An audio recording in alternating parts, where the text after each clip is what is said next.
Hey, Brian from Garage Mahal. Today we are taking the Lightning on a road trip.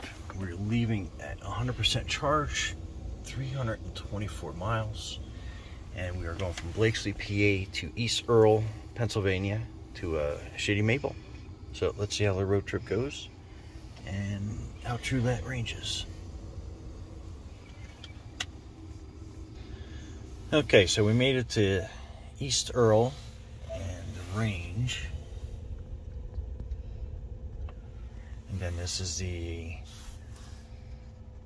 where did my energy go, kind of give you an idea. So 3% for climate use, 92% for driving, 3% accessories, and 2% for exterior temperature. So there you go. Okay, so we're back home, and that was the overall mileage that we did, and that is the trip stats. And so that's what it looks like. Anyway, Brian from Garage Mahal, thanks for watching, and be safe out there.